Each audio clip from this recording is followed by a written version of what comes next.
Hello everyone, I am Meena Bhardwaj and welcome to the SMU academy. तो यहाँ पे हमने एक हिस्ट्री का कोर्स शुरू किया है जहाँ पे हम आपकी पूरी हिस्ट्री कवर करेंगे, I mean exam point of view से। और सबसे मेन जो हमारा बेस होगा वो UPSC होगा। तो UPSC के अलावा PCS एग्ज़ाम, SSC एग्ज़ाम और बाकी जितने भी एग्ज़ाम्स हैं उन सभी के लिए बहुत इंपॉर्टेंट होगी। और आपके लिए थोड़ा सा इजी बनाने की कोशिश की है, क्योंकि as we all know history उतनी भी इजी नहीं होती है, लेकिन अगर थोड़ा सा भी इंटरेस्ट लिया जाए तो जो हिस्ट्री है वो बहुत इजी बन जाती है। तो यहाँ पे हमने एक फ़र्स्ट पार्ट किया था, फर्स्ट लेक्चर किया था।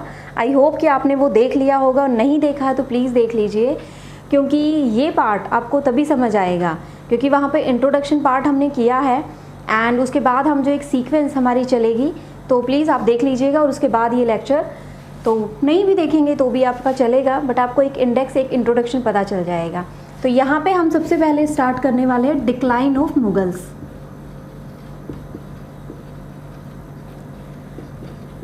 अच्छा, लास्ट में हम जो भी पढ़ेंगे आज उसके ऊपर जो क्वेश्चंस बनेंगे वो क्वेश्चन पुट करेंगे। ओके, कि मैं क्वेश्चंस बता दूंगी यहाँ पे, आप कहेंगे तो आज ही आंसर बता देंगे, अदरवाइज़ तो हम कल आंसर डिस्कस कर लेंगे। आज मैं क्वेश्चंस दे दूंगी। तो यहाँ पे हम डिक्लाइन ऑफ मुगल्स के बारे में थोड़ा सा पढ़ते हैं, क्योंकि मिडिवल का एक एंड हुआ था और मॉडर्न हिस्ट्री स्टार्ट हुई थी। स्टार्ट तो काफ़ी पहले हो गई थी, लेकिन एक बहुत बड़ी पावर जो इंडिया में राज कर रही थी उसका जैसे ही एंड होना शुरू हुआ, और उसका एंड होना क्यों शुरू हुआ ये थोड़ा सा पता होना चाहिए। यानी कि जो मुगल्स थे उनके जो लास्ट रूलर थे, यानी कि औरंगजेब, वो बिल्कुल लास्ट राजा थे वहाँ के, ठीक है, मुग़ल एम्पियर थे इंडिया के। तो उनका जो प्रशासन था वो एक्चुअली काफ़ी वीक था, तो उन्होंने उतना प्रशासनिक ध्यान नहीं दिया था, उनकी एडमिनिस्ट्रेशन उतनी अच्छी नहीं थी। तो उसकी वजह से रीज़न माना जाता है कि मुग़ल एम्पायर डिक्लाइन होना शुरू हो गया था। यानी कि जो औरंगजेब था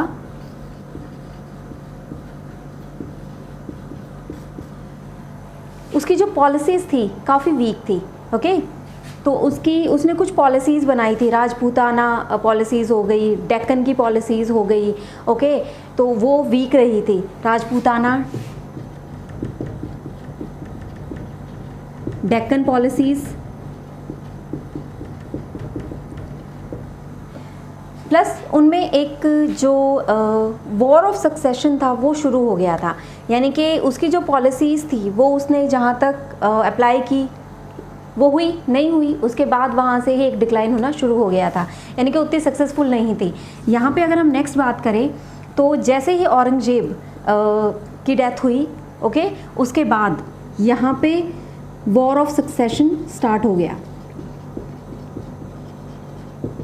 वॉर ऑफ सक्सेशन यानी कि अब कौन राज करेगा, अब कौन राजा बनेगा, तो इसकी वजह से भी प्रॉब्लम आनी शुरू हो गई थी। साथ ही एक इनकॉम्पिटेंट माहौल बन गया था, यानी कि कोई भी एक कि एक होता है ना कि स्ट्रॉन्ग आपस में होने चाहिए, कॉम्पिटिटिवनेस उनमें होनी चाहिए, लेकिन वो चीज़ नहीं दिखाई दे रही थी। यानी कि वो उस लायक नहीं थे कि वो इतने बड़े एम्पायर को संभाल सके या इंडिया जैसी कंट्री पे राज कर सके। तो रीजंस माने जाते हैं। इसके अलावा मराठा, यानी कि एक तरह से मराठाओं का उदय होना, मराठा पावर नॉन में आई। ओके, तो उनके साथ भी जो भी रूलर उसके बाद बने उनके साथ एक उनका युद्ध चलता रहा। मराठा जो थे उन्होंने उन्हें हराना शुरू कर दिया था, तो काफ़ी स्ट्रॉन्ग पावर एक उभर कर आई थी। ओके, उसके बाद जो हम देखते हैं कुछ और पॉइंट है, जैसे कि क्राइसिस, हाँ, जागीरदारी क्राइसिस, ये भी एक मेन रीज़न माना जाता है मुग़ल डिक्लाइन का। ओके, तो इसकी वजह से भी हुआ, एंड मराठा पावर का आना, प्लस इन्वेजन्स, यानी कि हम जानते हैं नादिर शाह जिसने कोहिनूर जो लेके गया था, लूट के गया था, एंड पिकॉक थ्रोन भी वो लेके गया था। तो नादिर शाह प्लस अहमद शाह अब्दाली, ये अब्दाली वही है जो थर्ड बैटल ऑफ पानीपत में हम पढ़ते हैं। तो यहाँ पे कहे तो इन्वेज़न यानी कि foreign invasion, Nadir Shah and Abdali.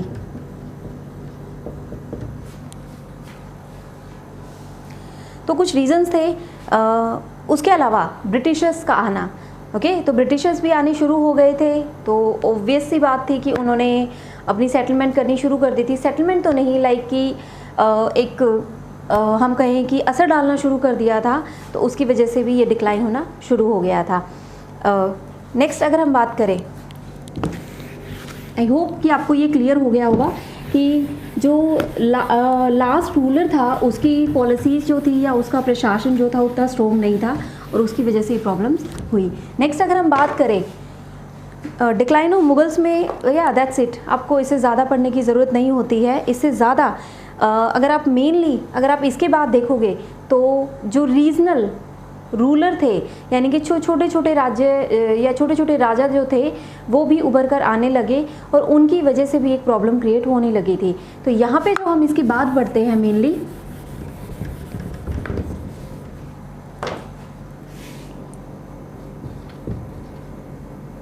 आप इसे 18वीं सेंचुरी की स्टेट्स कह सकते हैं या फिर कुछ मेनली स्टेट जो उभर कर आई थी या उन्होंने अपना राज्य स्थापित करना शुरू कर दिया था।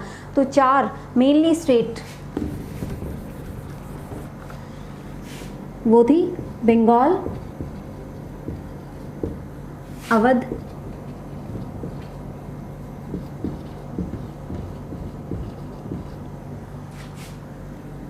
एंड अहमदाबाद।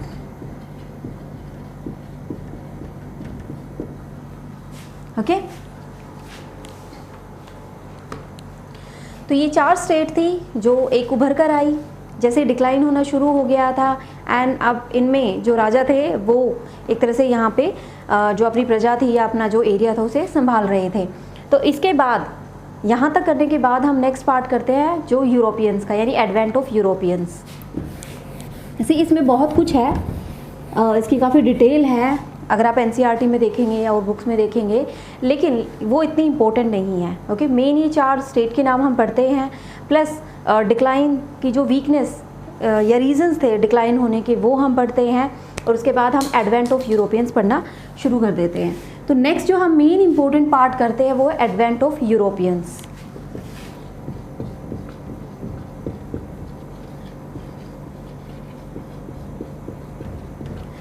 अगर इसके बाद भी हमारा कोई पॉइंट रहता है लेक्चर करने के बाद भी, तो हम वो क्वेश्चंस में कवर कर लेंगे। सो डोंट वरी, यहाँ पे आपका कोई भी पार्ट मिस नहीं होगा, स्पेशली हिस्ट्री आपकी मिस नहीं होने वाली है। सो बी श्योर। तो एडवेंट ऑफ यूरोपियंस से हम नेक्स्ट पार्ट अपना शुरू करते हैं। ओके, तो as we all know advent of European, जैसा मैंने इंट्रोडक्शन पार्ट में भी आपको बताया था, तो पोर्तुगीज़ से स्टार्ट हुआ था 1400 रिलायंस के बाद ये शुरू हुआ था, और इंडिया में सबसे पहले आने शुरू हुए थे पोर्तुगीज़। अच्छा, पोर्तुगीज़ की जब हम बात करते हैं अब, तो एक नाम आता है कोलंबस का।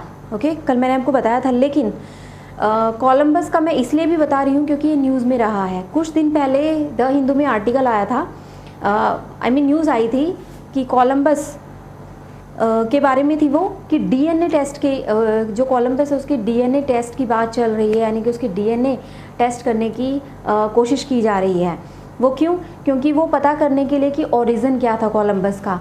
तो यहाँ पे मैं इसलिए आपको बता दूँ कि जो हम अब तक जो हम हिस्ट्री जानते हैं या अब तक जो रिसर्च आई सामने, तो हमें यही बताया गया कि इटली से वो थे कोलंबस, और जो स्पेन था वो स्पेन ने उसे फाइनेंस किया था ताकि वो डिस्कवर कर सके, एंड दूसरी जो कंट्रीज़ वो फाउंड करने की कोशिश कर रहा था वो कर सके। एक्चुअली उसका रीज़न तो था कि वो इंडिया में आना चाहता था, इंडिया को ढूंढना चाहता था, लेकिन वो पहुंच गया अमेरिका, सेंट्रल अमेरिका वो पहुंच गया था। तो उसे लगा कि वो इंडिया पहुंच गया तो वहाँ का पार्ट जो था उसे उसने इंडीज़ नाम दिया था।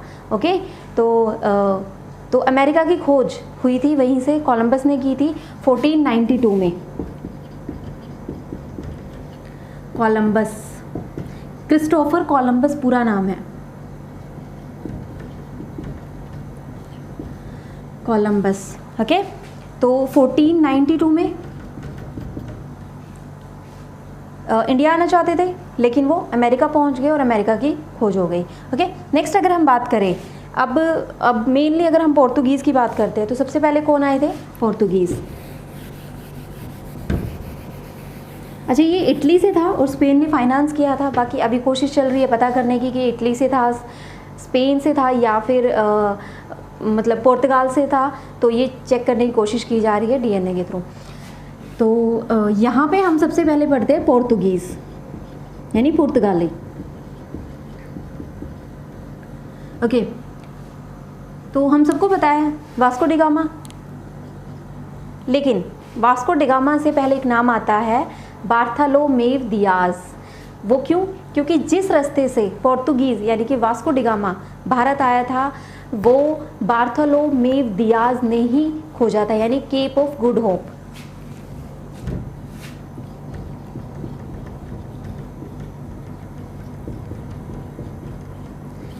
ये एक रास्ता माना गया है कहाँ पे? अफ्रीका का जो सदर्न मोस्ट पॉइंट है, यानी कि साउथ मोस्ट पॉइंट है जो अफ्रीका का, वहाँ पे जो वहाँ से ये रास्ता है और इस रास्ते के ज़रिए माना गया कि आप भारत तक जा सकते हैं। इसकी खोज किसने की थी? इसकी 1487 में खोज हुई थी और किसने की थी? बार्थोलोमेव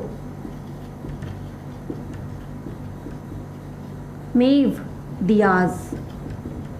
सी नाम है वो आप हिंदी में लिख लो, इंग्लिश में लिख लो, डजेंट मैटर। एंड अगर आप कहे तो बार्थोलोमेव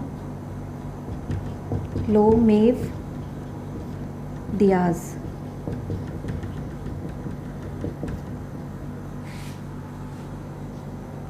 नाम के हम कोई भी स्पेलिंग अच्छे से डिफ्रेंशिएट नहीं कर सकते यहाँ पे, क्योंकि आपने भी देखा होगा कि बुक्स में काफ़ी अलग अलग स्पेलिंग्स दी होती है और पहले के नाम है। So this is Bartholomew Dias, so don't worry. तो यहाँ पे ये हो गया। उसके बाद जो ये रास्ता ढूंढा गया था केप ऑफ गुड होप, इसके ज़रिए भारत तक आने का जो रास्ता था, अच्छा इसने यहाँ तक का रास्ता ढूंढ लिया, अब इसके बाद का जो रास्ता था यानी sea route of Cape of Good Hope to the India, यानी via Cape of Good Hope. अब इसके ज़रिए सी रूट इंडिया तक पहुँचने का वो किसने खोजा था? सी रूट वो खोजा था वास्को डी गामा ने। ओके, कब? 1498 में। तो यहाँ से आप कह सकते हैं कि आपके जो पोर्तुगीज़ थे वो भारत में जो एंट्री हुई थी वो 1498 में हुई थी। किसके ज़रिए हुई थी? केप ऑफ गुड होप के ज़रिए हुई थी। लेकिन ये जो रास्ता था ये खोजा वास्को डी गामा ने नहीं था। ओके, और ये एक पुर्तगाली था, पोर्तुगीज़ था। ओके, ये भी एक पुर्तगाली ही था। आई मीन जो बार्थोलोमेव दियाज था 1487 में जिसने ये रास्ता खोजा था वो भी एक पुर्तगाली ही था। ओके, तो 1498 में भारत में एंट्री होती है, इस रास्ते के थ्रू होती है। अच्छा, पहले ये रास्ता नहीं था, पहले लैंड रूट हुआ करते थे, सी रूट नहीं थे। मींस कि जो इंडिया में जो एंट्री होती थी वो मिडिल ईस्ट जो कंट्रीज़ थी उनके थ्रू होती थी, लाइक ऑक्सस वैली हो गई, इजिप्ट हो गया, सीरिया हो गया, वहाँ के ज़रिए भारत में एंट्री की जाती थी। लेकिन बाद में ये जब ये डिस्कवर कर रहे थे वर्ल्ड को तो इन्होंने एक रास्ता ढूंढा और भारत तक पहुंच गए, और ये इस सी रूट के ज़रिए फिर पहले पोर्तुगीज़ आए और उसके बाद बाकी यूरोपियंस आने शुरू हो गए थे, और वहीं से एक सीरीज़ स्टार्ट हो गई थी एंड एक एडवेंट शुरू हो गया था यूरोपियंस का। तो धीरे धीरे तो वो ट्रेड करने आए थे, लेकिन वो जैसे ही टाइम निकला तो वो जो इंडियन पॉलिटिक्स थी उसका पार्ट बनना शुरू हो गए, उन्हें इंटरेस्ट आने लग गया, उन्हें उनका मन बनने लगा, और उन्होंने काफ़ी कुछ देखा यहाँ पे, और उसके बाद उन्होंने कॉलोनीज़ बनानी शुरू कर दी। ठीक है, तो एंड बाकी की हमारी जो हम हिस्ट्री पढ़ते हैं मॉडर्न हिस्ट्री वो उसी के बारे में है। तो फर्स्ट जो आए थे वो पोर्तुगीज़ थे, 1498 में आए थे। उसके बाद अच्छा ये 1498 में आने के बाद दोबारा भी आया था। कब आया था? 1502 में। अच्छा, 1498 में आने के बाद जब आया था तो ये कहाँ पे आया था? कैलीकट में, कैलीकट। ओके, तो एक वेलकम किया गया था, वार्म वेलकम किया गया था। किसने? एक हिंदू रूलर थे कैलीकट में, जैमोरिन। अब तो कहाँ होंगे? जैमोरिन। ओके, तो ये इनका वेलकम किया गया था, कहाँ पे गया था? कैलीकट में। तो ये 1498 में वापस चला गया था। उसके बाद 1502 में आया था भारत, एंड उसके बाद ट्रेडिंग जो स्टेशंस थे वो यहाँ पे ट्रेड के स्टेशंस इन्होंने बनाने शुरू कर दिए थे, यानी जो जगह थी उनको अपना एक अड्डा बनाना शुरू कर दिया था। अच्छा, 1498 1502 इसके बीच में ना 1500 में एक और नाम आता है। उसका दो जगह नाम आता है, एक है कैब्रल, पेड्रो एल्वारेज कैब्रल पूरा नाम है, लेकिन कैब्रल ये वही है जिसने ब्राज़ील की खोज की थी। और ये वही है कि 1500 में भारत में जो सेकंड पर्सन जो आया था वो कैब्रल था, ओके, वास्को डिगामा के बाद। तो ब्राज़ील की खोज की थी एंड 1500 में भारत आया था, किसके बाद? वास्को डिगामा के बाद। तो यहाँ तक की हो गया, ओके। आई होप कि आपको क्लियर हो गया होगा। नेक्स्ट, इसमें जब वास्को डिगामा दोबारा आता है भारत तो वो 3 ट्रेड स्टेशन बनाता है। यहाँ पे लिख दूँ? अच्छा, इसे आप CCC से याद रख सकते हैं, 3C। And what is 3C? Calicut, Cochin and Kannur. यहाँ पे लिखते हैं।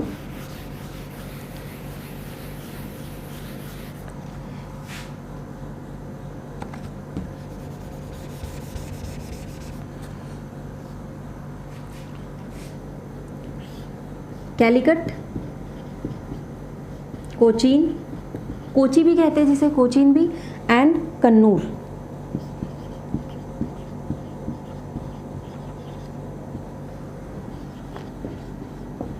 तो जो मेनली इसमें नाम आते हैं आपके ट्रेडिंग स्टेशंस के ही पूछे जाते हैं, ओके। और कहाँ पे बनाए थे और किसने बनाए थे? कैलीकट हो गया, कोची हो गया, कन्नूर। सो ये 3 नाम थे। किसने बनाए थे? वास्को डिगामा ने 1502 में आने के बाद। अब इसके बाद जो जैसे ही वो उन्होंने ट्रेडिंग स्टेशन बना दिए, अब किसकी ज़रूरत थी? गवर्नर की। तो इसके बाद, अच्छा, ये गवर्नर नहीं बना था वास्को डिगामा। अब इसके बाद जो पहला गवर्नर बनता है वो बनता है अल्माइडा।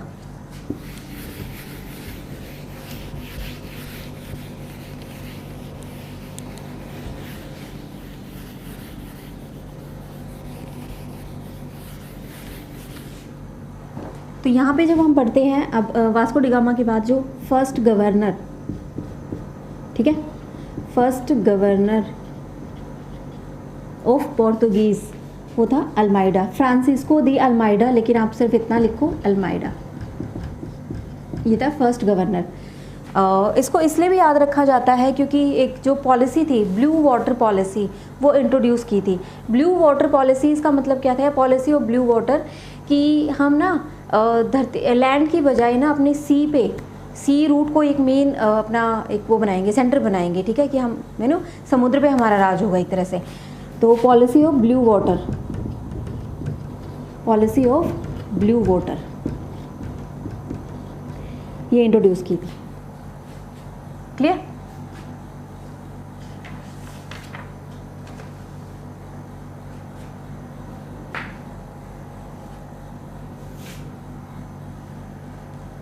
अच्छा, क्योंकि ये फर्स्ट था तो इसका आप थोड़ा सा 1505 से 9 तक का टाइम पीरियड, ठीक है, 1505 से 1509 तक का टाइम पीरियड था।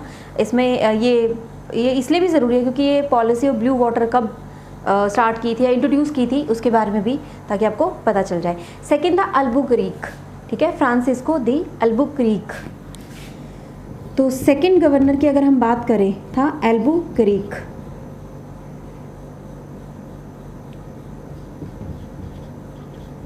अच्छा, ये नाम थोड़ा सा इम्पोर्टेंट हो जाता है क्योंकि ये, अच्छा, पॉलिसी ऑफ ब्लू वाटर के बाद एक और पॉलिसी आई थी, पॉलिसी ऑफ इम्पीरियलिज्म, यानी साम्राज्यवाद की। अच्छा, इसने तो बोल दिया कि ब्लू वाटर पॉलिसी हम करेंगे, यानी कि हम पानी पे, सी रूट पे अपना मेन बनाएंगे, लेकिन यहाँ पे जो यानी कि हमारा ये, इसको हम एक्वायर करेंगे, लेकिन यहाँ पे क्या था? साम्राज्यवाद, यानी कि हम जो आप धीरे धीरे, साम्राज्यवाद या इम्पीरियलिज्म का मतलब क्या होता है कि आप धीरे धीरे ना किसी कंट्री की, वहाँ की या जो टेरिटरी होती है वहाँ की, यानी कि दूसरी कंट्री में जाके वहाँ की जो टेरिटरी है उसकी इकोनॉमी, उसकी पॉलिटिक्स में इन्वॉल्व होना शुरू हो जाए, उसको एक्वायर करना शुरू हो जाए, ठीक है, उसको कंट्रोल करना शुरू हो जाए, तो उसे हम साम्राज्यवाद कहते हैं, यानी policy of imperialism.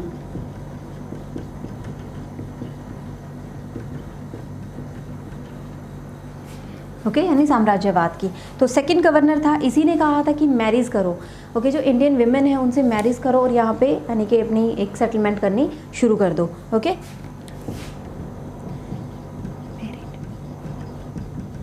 Indian women's, यानी कि उन्हें एनकरेज किया था कि कि वो यहाँ पे मैरिज करे। ओके, इसके अलावा हाँ, इन्होंने जो गोवा था उसको कैप्चर किया था, किससे? बीजापुर के रूलर से। बीजापुर रूलर। ओके, तो गोवा को कैप्चर किया था किससे? बीजापुर के रूलर से किया था। उसके अलावा अच्छा ठीक है, ये चीज़ हो गई। इसके बाद मेन जो हम पढ़ते हैं, 3 हमने स्टेशन पढ़े, देन हमने गवर्नर पढ़ा फर्स्ट एंड सेकंड, एंड उसके बाद इनकी जो मेन कैपिटल थी वो कोची थी, लेकिन बाद में उसे 1530 में गोवा शिफ्ट कर दिया गया था। यानी कि पहले कोची थी और उसके बाद 1530 में जो कैपिटल थी वो क्या बन गई? गोवा। ओके, तो कैपिटल ओके शिफ्ट कर दिया गया था किसको? गोवा में, जो उनकी कोची वाली कैपिटल थी। ओके, आई होप कि आपको यहाँ तक क्लियर हो गया होगा पोर्तुगीज़ का। इसके बाद एक और नाम आता है कुन्हा। एक्चुअली जो नीनो दा कुन्हा का जो हम नाम पढ़ते हैं, वो मेन नाम उसका क्यों पढ़ते हैं यहाँ पे कि उसी ने ट्रांसफ़र किया था, अल्बुकरीक ने नहीं किया था। ये चीज़ अलग हो गई, ठीक है। लेकिन ओके, आई थिंक ये क्लियर आपको।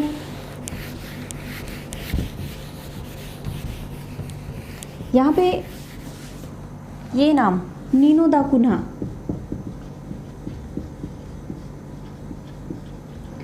ठीक है, जो शिफ्ट की थी कोची से गोवा 1530 में, वो इसी ने की थी।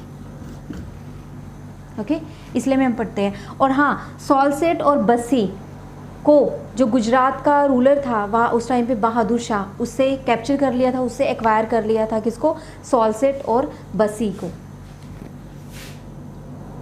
तो शिफ्टेड कोची टू गोवा। अब यहाँ पे लिख सकते हैं कि capital, shifted capital Kochi to Goa, plus 1530 में ये, एंड कैप्चर किया था किसको? सॉल्सेट को एंड बसीर को। किससे? बहादुर शाह से। ओके, बहादुर शाह, अच्छा बहादुर शाह से गुजरात से। ओके, ये गुजरात के पार्ट में आते हैं एक तरह से, ये कोंकण रीजन में आता है और ये गुजरात के जो सदर्न जो कोस्टल रीजन है उसमें आता है। तो अच्छा, इसके बाद मैं जो आपको बता रही हूँ कि बहादुर शाह का जो नाम आया है। अच्छा, औरंगजेब के जब सक्सेसर आते हैं ना, या एंड होता है जब औरंगजेब का, तो आई थिंक 1674 से लेके 1707 तक, या आप सिर्फ ये याद रखिए 1707 में औरंगजेब का लास्ट पीरियड होता है। तो I think if I am correct,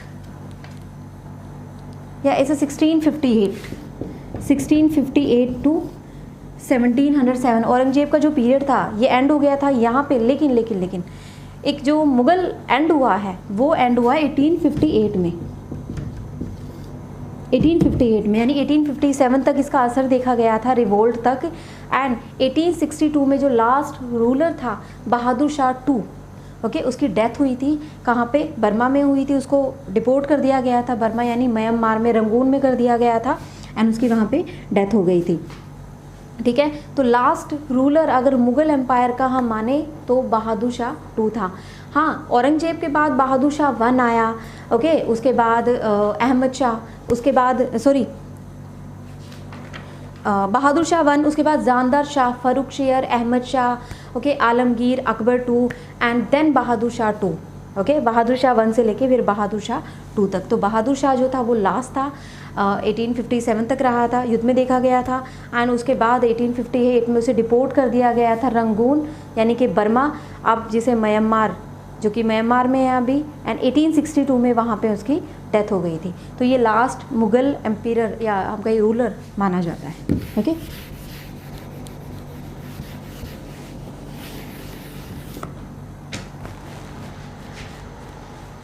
अच्छा, ये चीज़ होने के बाद आपका जो पोर्तुगीज़ थी वो डिक्लाइन होनी शुरू हो गई थी। कब? 16वीं सेंचुरी में। ठीक है, डिक्लाइन कब हुई थी? 16वीं सेंचुरी में डिक्लाइन होनी शुरू हो गई थी। ओके, एंड एक और मेन पॉइंट जो हम यहाँ पे पढ़ते हैं, बॉम्बे। बॉम्बे को एक डोरी, एज ए डोरी किसको दे दिया गया था? चार्ल्स टू, जो कि उस टाइम पे प्रिंस था इंग्लैंड में, उसको दे दिया गया था। एंड क्यों दिया गया था? क्योंकि उसने जो पोर्तुगीज़ जो रूलर था, ठीक है, उसकी जो सिस्टर थी उससे मैरिज की थी। एंड जो हम नाम पढ़ते हैं, अच्छा, वो एक तरह से किंग ऑफ पोर्तुगल, नाम यहाँ पे नहीं है, लेकिन किंग ऑफ पोर्तुगल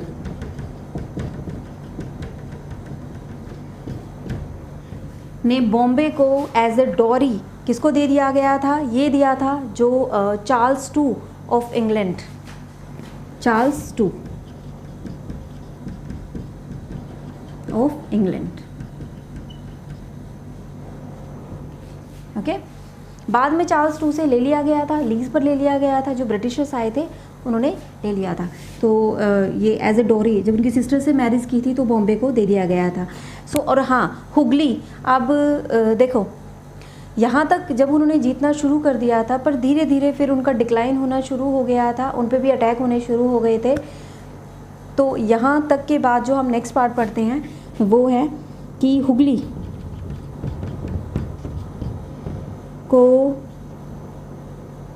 ये हुगली जो है बंगाल में है,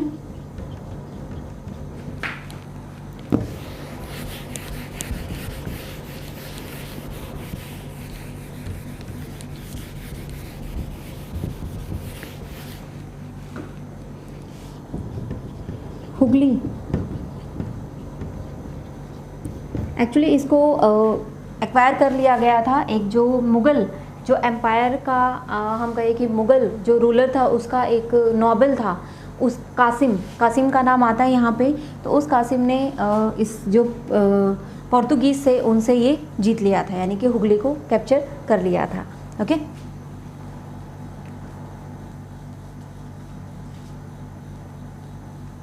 हाँ ठीक है, कासिम खान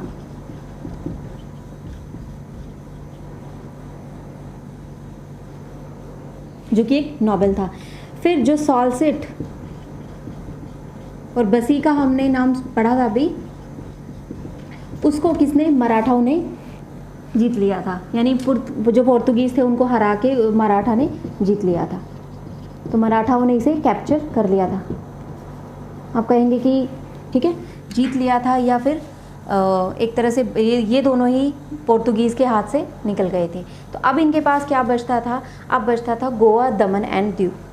तो वहाँ पे ये रहे और 1961 तक वहाँ पे रहे। एक्चुअली कहा जाता है कि सबसे पहले आने वाले भी जो यूरोपियंस थे वो पोर्तुगीज़ थे और सबसे लास्ट में जाने वाले भी वो थे पोर्तुगीज़। 1961 तक वो यहाँ पे रहे थे एंड 1961 में वो गए थे, तो गोवा और दमन एंड दीव तक वो लास्ट तक रहे थे। तो लास्ट तक वो कहाँ रहे थे? गोवा, दमन एंड दीव। ओके, जहाँ से वो 1961 में गए। तो यहाँ तक का हम पोर्तुगीज़ का जो एक रोल है वो देखते हैं। ओके, उसके बाद जो है डच आने शुरू हो गए थे, इंग्लिश आने शुरू हो गए थे और डच ने एक तरह से ओवरकम कर लिया था पोर्तुगीज़ को। एंड फिर वहाँ से डच के बारे में हम पढ़ते हैं। तो यहाँ तक का हम पोर्तुगीज़ के बारे में पढ़ते हैं। Okay, Columbus, Vasco da Gama, then Almeida, first governor, Albuquerque second governor, उसके बाद कुन्हा का नाम, अच्छा एक सेंट जीसस जेवियर का नाम आता है। Okay, Saint Jesus Xavier, Xavier काफ़ी फेमस नाम है ये। ओके, तो ये अगर आपसे पूछा जाता है ये कब आए थे, तो ये आए थे पोर्तुगीज़ टाइम पे ही आए थे, यानी कि जब पोर्तुगीज़ आए थे उसी टाइम पे आए थे। आई थिंक मार्टिन, कुन्हा के बाद एक मार्टिन आया था भारत में और उनके साथ ये आए थे। ओके, तो एक सेंट थे, ये संत थे। तो क्वेश्चन पूछ लिया जाता है। Okay, first governor, second governor Cunha, जिसने गोवा जो कैपिटल थी वो शिफ्ट की थी 1530 में। एंड उसके बाद हम देखते हैं कि उसी ने सालसेट और बसी को कब्जे में कर लिया था। फिर इन्होंने जो हुगली थी वो एक मुग़ल नोबल को, उससे वो हार गए थे। एंड उसके बाद मराठाओं से ये सालसेट एंड बसी को हार गए थे। गोवा और दमन एंड दीव में 1961 तक रहे थे। तो यहाँ तक आपका पोर्तुगीज़ का रोल है। नेक्स्ट हम पढ़ते हैं, कहने को इंग्लिश आ गए थे लेकिन उनकी जो स्टार्टिंग होती है वो 1608 से है। ओके, तो उससे पहले हम डच का पढ़ते हैं थोड़ा सा। डच का ज़्यादा नहीं है, एंड डच एंड डेन वाला पार्ट जो है वो ज़्यादा नहीं है, लेकिन हाँ शायद आपको पता हो कि जो डच थे और इंग्लिश थे उनके बीच में एक वॉर चला था, 7 डिकेड्स तक चला था वो। ओके, तो एक लंबा वॉर चला था और लेट ही गए थे वो, लेकिन उनके बारे में ज़्यादा इन्फॉर्मेशन नहीं होती है यहाँ पे। तो सेकंड जो हम पढ़ते हैं वो है डच। जो सेकंड यूरोपियन जो भारत आए थे वो थे डच। तो क्यों? क्योंकि 1602 में आए थे। देखो कहा जाता है कि इंग्लिश आ गए थे 1600 में। 1600 में उनकी जो एक ईस्ट इंडिया कंपनी थी वो बन गई थी, लेकिन यहाँ पे जो भारत में हम जो सेकेंड नंबर पे पढ़ते हैं वो 1602, एंड ठीक है, इट्स ओके इफ़ अगर आप वो पढ़ते हो पहले या ये वाला पढ़ते हो तो डच 1602 में। तो यहाँ पे इनका जो मेन इन्होंने जो ट्रेडिंग सेंटर अपना बनाया था वो बनाया था पुलिकट, ओके, देन नागपत्तिनम,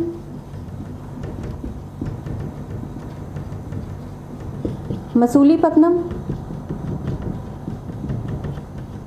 जिसे मछलीपट्टनम भी कहा जाता है। तो ये नाम हम मेनली हम पढ़ते हैं। ओके, इसके साथ एक कोरोमंडल का भी नाम आता है, नागपत्तिनम, कोरोमंडल, एक मिनट, यहाँ पे मसूलीपट्टनम, सी पुलिकट मेन ट्रेडिंग सेंटर था, यानी कि मेन हेडक्वार्टर था, या हम कहें कि हेडक्वार्टर था या मेन ट्रेडिंग सेंटर था या कैपिटल थी पुलिकट। उसे बाद में शिफ्ट कर दिया गया था नागपत्तिनम, बाद में नागपत्तिनम थी जो वो बन गई थी। ओके, तो उसके बाद हुगली जो कि बंगाल में,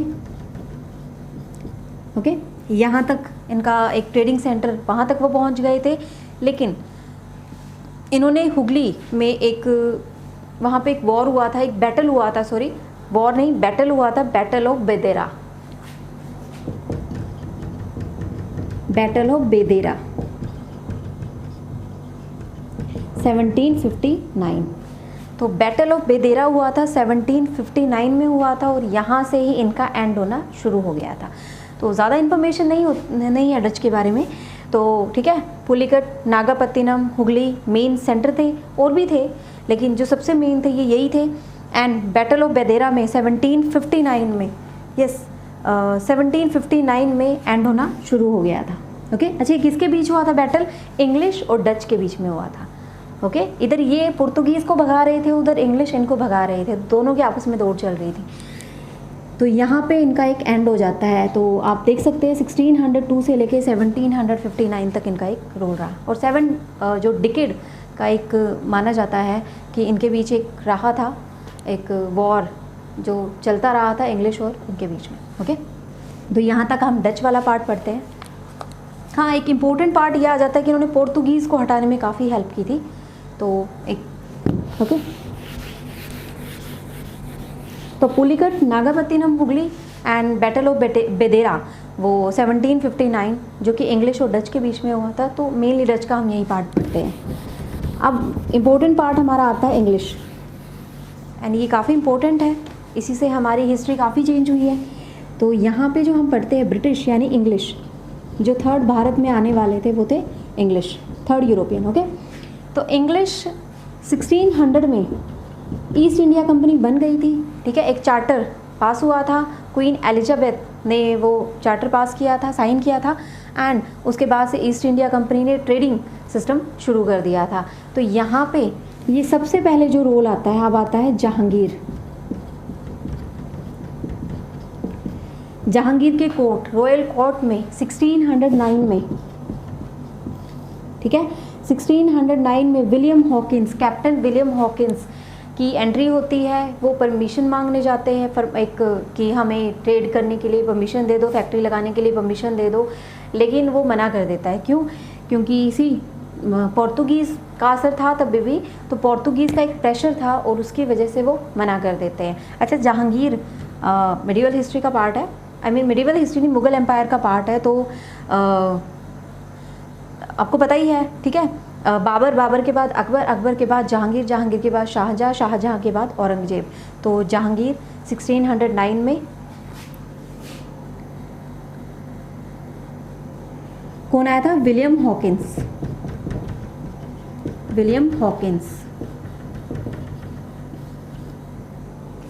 ओके, लेकिन उसे परमिशन नहीं मिली थी एंड फिर जहांगीर ने हम कहें कि मुग़ल कोर्ट ने एक परमिशन दे दी थी 1613 में फैक्ट्रीज लगाने के लिए। और कहाँ पे लगी थी, एंड उसके बाद जो फर्स्ट फैक्ट्री लगी थी वो लगी थी सूरत में। ओके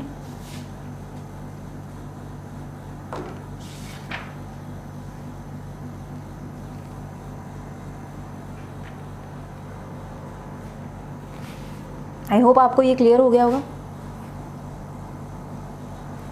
तो 1613 में सूरत में परमिशन मिलने के बाद 1615 में 1615 में एक और नाम आता है सर थॉमस रॉय। वो पहुंचते हैं कोर्ट में फिर परमिशन लेने के लिए कि हम बाकी कंट्रीज़ में अपना ट्रेड यानी अपनी फैक्ट्री लगा सकते हैं क्या, और उन्हें एक फरमान मिल जाता है, उन्हें परमिशन मिल जाती है। उसके बाद वो आगरा, बरोच, बड़ौदा, अहमदाबाद वहाँ पे फैक्ट्री लगानी शुरू कर देते। तो 4 मेनली उसके नाम आते हैं। ओके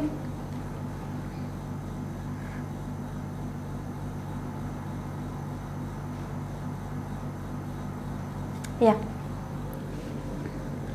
तो अच्छा, ये यहाँ पे आपका 1615 ओके वेट 1612 अच्छा,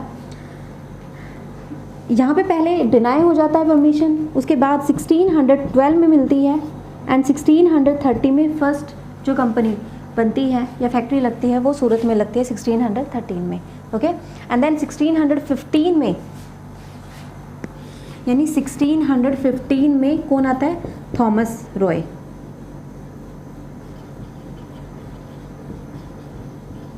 थॉमस रॉय ओके कहाँ पे फिर से परमिशन लेने, और उसे परमिशन मिल जाती है कहाँ कहाँ फैक्ट्री, तो वो फैक्ट्री कहाँ कहाँ लगाते हैं, आगरा, बरोच,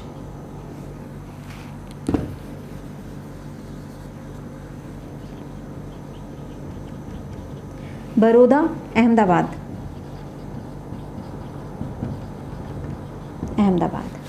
ओके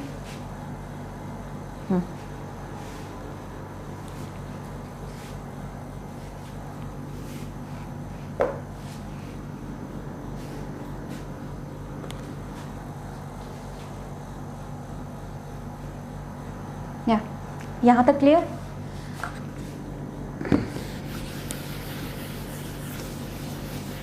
उसके बाद एक जॉब चारनोक का नाम आता है।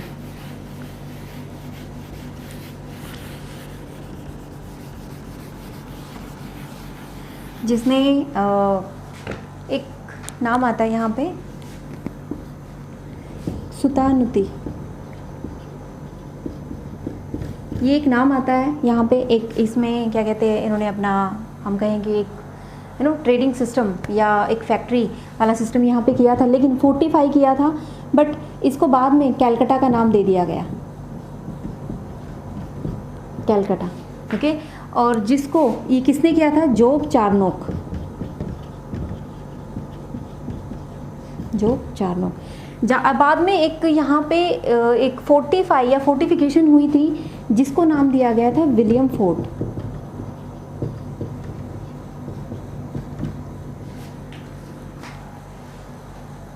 ओके अच्छा, मेनली क्या है, सुतानुती जो वहाँ की लोकेशन थी, ओके उसको बाद में कन्वर्ट कर दिया गया, नाम दे दिया गया कैलकटा, और यही मेन कैपिटल बनी थी किसकी, इंग्लिश की। ओके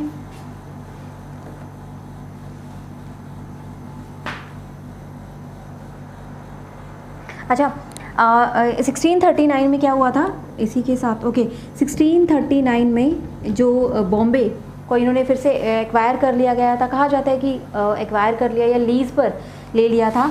तो 1639 में ओके जो चार्ल्स टू थे उनसे जो बॉम्बे था वो ले लिया था, बॉम्बे को इन्होंने एक्वायर कर लिया था। अच्छा अब इसके बाद एक और जो बड़ा नाम आता है, आई होप कि आपको ये क्लियर हो गया होगा। इसके बाद एक और बड़ा नाम आता है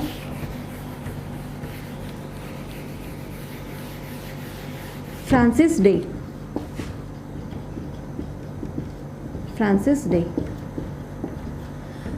डे ने क्या किया था, मद्रास ही founded Madras, founded Madras, okay. 1690।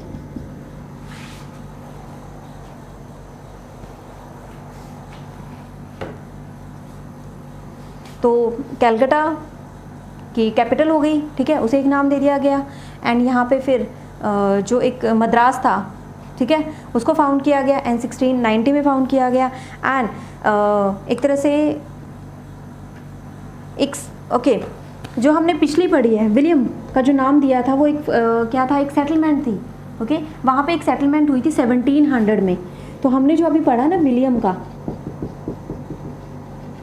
वो एक 1700 में एक सेटलमेंट थी जो कि कलकत्ता में हुई थी, ओके। सो इट्स ठीक है, अगर आप नहीं भी इसको पढ़ते हैं, it's okay, this for information.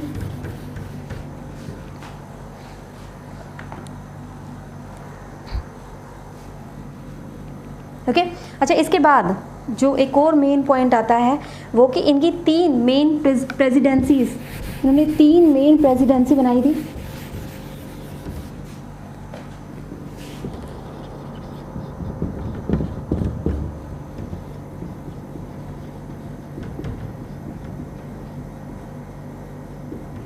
यानी कि जहाँ से ये सारा अपना जो ट्रेड था या जितना भी सिस्टम था वो चलाते थे।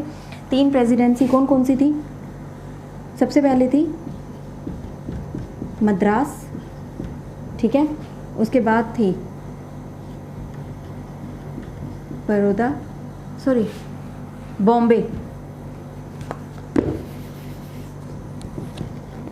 बॉम्बे एंड कलकत्ता। तो 3 मेन प्रेसिडेंसीज थी, मद्रास, बॉम्बे एंड कलकत्ता। तो यहाँ तक जो हमने पढ़ा वो इंग्लिश का था, ठीक है। तो आई होप कि आपको ये क्लियर हो गया होगा। इसके बाद थोड़ा सा ही पार्ट है, वो भी हम आज ही कवर कर लेते हैं ताकि हमारा जो नेक्स्ट पार्ट होगा वो हमें इसी को फिर उसमें नहीं पढ़ना पड़ेगा। तो यहाँ पे हम जो पढ़ रहे थे सेटलमेंट, एडवेंट ऑफ यूरोपियंस, इसके साथ साथ इनकी थोड़ी सेटलमेंट होनी शुरू हो जाती है, यानी कि इंडिया में सेटल होना शुरू हो जाते हैं। तो वो चीज़ हम कवर कर रहे हैं यहाँ पे। पोर्तुगीज़ हो गया, डच हो गया, इंग्लिश हो गया, okay. And now French. See French एक इम्पोर्टेंट पार्ट है क्योंकि इंग्लिश फ्रेंच राइवलरी हुई थी, कार्नेटिक वॉर हुए थे, तो ये एक इम्पोर्टेंट पार्ट है, ये पढ़ते हैं। एंड उसके बाद हम डेन्स के बारे में पढ़ते हैं। डेन्स का थोड़ा सा रोल है।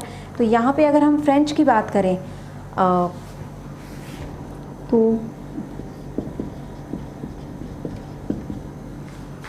फ्रेंच, तो यहाँ पे जो नेक्स्ट यूरोपियन आए थे वो थे फ्रेंच। अब यहाँ पे इनका जो मेन सेंटर था सूरत एंड पौंडीचेरी,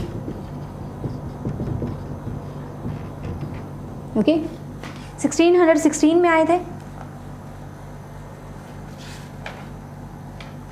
या 1616 एंड लास्ट आए थे 1664 तक।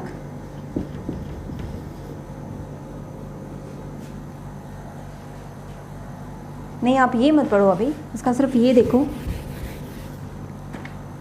क्योंकि हम वॉर पढ़ने वाले अभी। 1616 में ये आए थे इंडिया में, ओके। सूरत और पौंडीचेरी इनके मेन सेंटर थे, और भी थे लेकिन जो मेन थे वो ये थे।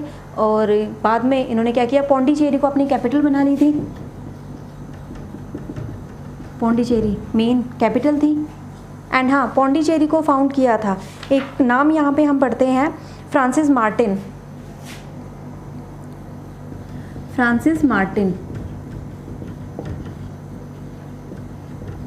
फ्रांसिस मार्टिन जिसने फाउंड किया था पौंडीचेरी को। इसी हमने कलकत्ता का पढ़ा एंड उसके बाद हमने पढ़ा मद्रास का। अब हम जो तीसरी यहाँ पे पढ़ रहे हैं स्टेट वो है पौंडीचेरी, यानी कि Francis Martin, okay. Francis Martin, अच्छा ये 1673, यू मे रिमेंबर इट।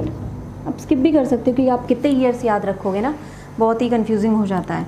तो मेनली आपको थोड़ा सा पता हो कि पौंडीचेरी फ्रेंच के टाइम पे ये कौन था, फ्रांसिस मार्टिन, यानी फ्रेंच, और जिसने मद्रास फाउंड किया था वो इंग्लिश, एंड कलकत्ता का भी इंग्लिश।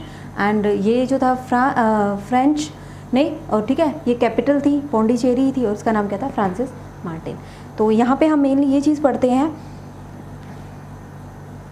अच्छा, यहाँ पे जब हम पढ़ते हैं और या इसके बाद जो हम एंग्लो राइवलरी पढ़ते हैं उसमें एक फेमस नाम पढ़ते हैं फ्रेंच डुप्लेक्स। डुप्लेक्स तो डुप्ले भी बोलते हैं इसे, एक बहुत इंपॉर्टेंट नाम है जहाँ जिसकी वजह से कार्नेटिक वॉर हुए थे। एंड इसी ये हमारा मेन फ्रेंच के बारे में हम पढ़ते हैं, इसका मेन इंपॉर्टेंट पार्ट है कि 3 वॉर हुए थे। इंग्लिश फ्रेंच वॉर हुए थे, एंग्लो फ्रेंच जिसे कहा जाता है, 3 हुए थे। कार्नेटिक वॉर बोला जाता है। कार्नेटिक एक्चुअली एक रीजन है साउथ में, एंड बंगाल, कार्नेटिक एंड बंगाल, तो वहाँ पे एक वॉर चला था इनका, ठीक है। वो हम पढ़ेंगे कि ऑस्ट्रियन जो वॉर था उसका इम्पैक्ट था ये। तो फ्रेंच का हम जो मेनली पढ़ते हैं वो यही है कि सूरत और पौंडीचेरी इनका मेन सेंटर था। पौंडीचेरी में पौंडीचेरी जो थी मेन कैपिटल थी, किसने फाउंड की थी, एंड इसका जो स्टार्टिंग कहाँ कब आना शुरू हुए थे, और डुप्लेक्स जो थे वो कहाँ से थे, फ्रेंच, यानी कि वो कौन थे, फ्रेंच थे, ठीक है। तो यहाँ पे एक छोटा सा जो हमारा रह गया डेन। डेन में हम 2 मेन नाम पढ़ते हैं, एक पढ़ते हैं सीरमपुर और एक पढ़ते हैं ट्रैंक्वेबार, ओके। तो डेन का क्या है कि ज़्यादा रोल नहीं है, वो ज़्यादा दिन तक नहीं रहे थे। 1845 में उनको एक तरह से मजबूर होना पड़ा था भारत जाने के लिए, ब्रिटिशर्स के साथ, इंग्लिश के साथ उन्हें एक सेटलमेंट करनी पड़ी थी, ओके। तो यहाँ पे जो डेन है, अगर हम उनका टाइम पीरियड देखें डेन का, तो वो था 1616 वेट, क्योंकि फ्रेंच इसके बाद आए थे, ओके। यहाँ पे एक टाइम पीरियड का थोड़ा सा है कन्फ्यूज़न, तो यहाँ पे इनका 1616 दिया और उनका 1664 दिया हुआ है, okay. So don't be confuse, वो हम अगले वीडियो में कवर कर लेंगे। तो 1616 में डेन आए थे। यहाँ पे 2 नाम आता है, एक तो सीरमपुर का आता है, कहाँ पे, बंगाल में, ओके। दूसरा आता है ट्रैंक्वेबार, सीरमपुर बंगाल यानी ट्रैंक्वेबार। ये एक सेटलमेंट थी,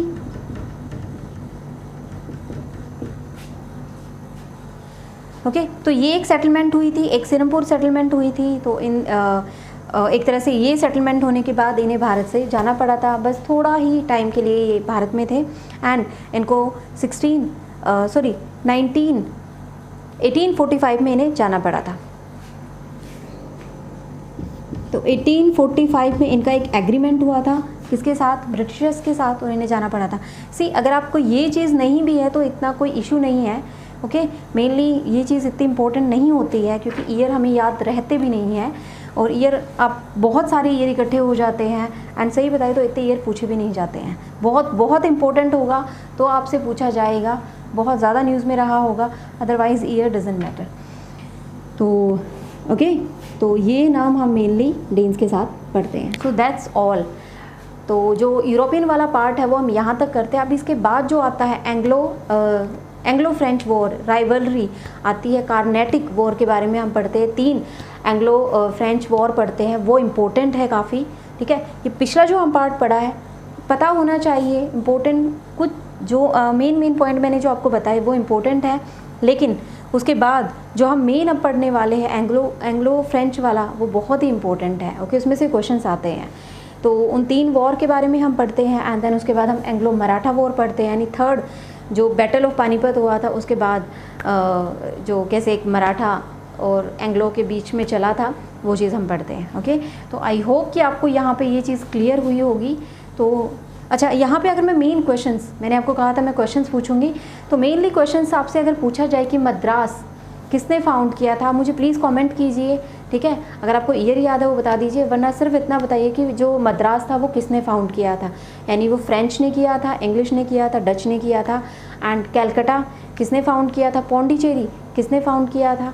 तो प्लीज़ आप ये तीनों, और हाँ ये आपके सामने ही है ट्रैंक्वेबार की अगर मैं बात करूँ, ये ट्रैंक्वेबार सेटलमेंट किससे रिलेटेड है, तो वो डेन से। सीरमपुर और ट्रैंक्वेबार सेटलमेंट का अगर मैं आपसे पूछूं तो डेन है। आप ये चीज़ रहने दीजिए, आपके सामने है, लेकिन आप बताइए कि आपका रिवीजन भी हो जाएगा। मद्रास, पौंडीचेरी, कैलकटा किसने फाउंड किया था, ओके, वो कौन थे, ये आप मुझे ज़रूर बताइएगा। बाकी हम नेक्स्ट क्वेश्चंस उसके बाद करेंगे। हाँ, आप ये भी बता सकते हैं कि पोर्तुगीज़ भारत में कब आए, उसके फर्स्ट सेकंड गवर्नर कौन थे, एंड उसके बाद ओके मेनली आप ट्रेडिंग सेंटर बता सकते हैं यूरोपियंस के। ओके दैट्स इट, इससे ज़्यादा इम्पोर्टेंट नहीं है इसमें, बाकी आपका थोड़ा रिवीजन हो जाए इसलिए मैं आपसे क्वेश्चन पूछ रही हूँ। आई होप कि आप पार्टिसिपेट करेंगे। आपको वीडियो कैसी लगी वो ज़रूर बताइएगा, साथ ही शेयर कीजिए इसको, एंड इसके बाद जो कंटिन्यू चलेगी उसे प्लीज़ देखिए ताकि आपका एक सीक्वेंस बना रहे, आपकी मॉडर्न हिस्ट्री कंप्लीट हो सके। ओके मैं यहाँ पे कोशिश कर रही हूँ कि आपका जितना मेन पॉइंट है वो मैं कवर कर सकूँ, ओके ताकि आपका एक रिवीजन हो जाए। Okay so thank you so much. कैसी लगी वीडियो प्लीज़ बताइएगा, and stay tune to our channel, आप सब्सक्राइब कर लीजिए ताकि आपको वीडियोस मिलती रहे। Okay thank you so much.